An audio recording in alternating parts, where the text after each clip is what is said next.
आज हम पढ़ेंगे रासायनिक तत्व के बारे में। इसमें देख लेंगे कि जो रासायनिक तत्व होते हैं कितने होते हैं, तो कितने वर्गों में बांटा गया है।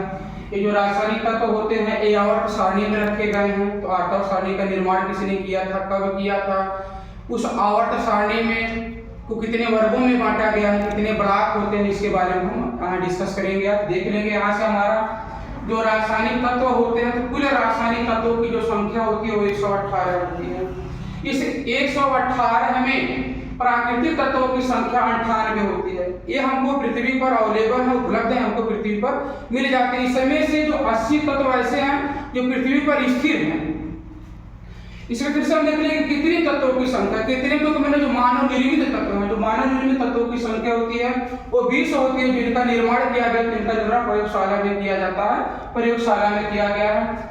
धातु तत्वों की जो संख्या होती है 90 होती है, कहीं कहीं आपको मिल जाता है 91 से 95 तक, लेकिन इनकी जो संख्या होती है 90 होती है।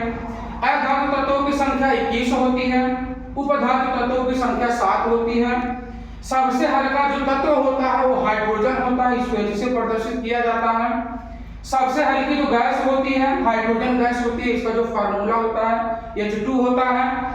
सबसे भारी जो धातु होती है ओसोमियम धातु होती है, इसको OH से प्रदर्शित किया जाता है। सबसे कठोर धातु प्लेटिनम होता है, इसको Pt से प्रदर्शित किया जाता है। और सीधा हम इसमें देख लेंगे प्रथम जो कृत्रिम तत्व होता है, जो प्रथम कृत्रिम तत्व है वो टेक्नीशियम है, इसको Tc से प्रदर्शित किया जाता है। एकमात्र द्रव्य धातु, एक ऐसा धातु जो द्रव्य भी है और धातु भी है, वो पारा, इसको Hg से प्रदर्शित किया जाता है, इसी को मरकरी भी कहा जाता है। सबसे मुलायम धातु होता है गैलियम, इसको Ga से प्रदर्शित करते हैं। गैलियम के बाद हमारा सोना आता है, उसके बाद चांदी आ जाती है मुलायम धातु में। सबसे हल्की जो धातु होती है वो लिथियम होती है, इसका जो सूत्र होता है उसको Li से प्रदर्शित किया जाता है। सबसे विषैला तत्व जो होता है पोलोनियम होता है, इसको Po से प्रदर्शित किया जाता है। सबसे जो भारी गैस होती है, सबसे भारी गैस रेडान होती है, Rn से इसको प्रदर्शित करते हैं। प्राकृतिक रूप से सबसे भारी जो तत्व होता है वो यूरेनियम तत्व है, इसको U से प्रदर्शित किया जाता है।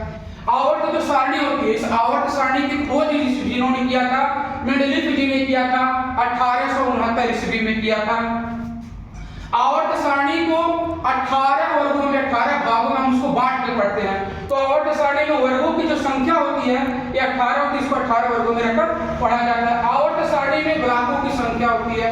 एग्जाम में आपको आता है कि आवर्त सारणी में ब्लॉकों की संख्या कितनी होती है, तो आवर्त सारणी में ब्लॉकों की जो संख्या होती है 4 ब्लॉक पाए जाते हैं। S block, P block, D block और F ब्लॉक। आप इसको बड़ी आसानी से तरीके से तैयार कर सकते हैं और सभी एग्जामों के लिए बहुत ही उपयोगी है।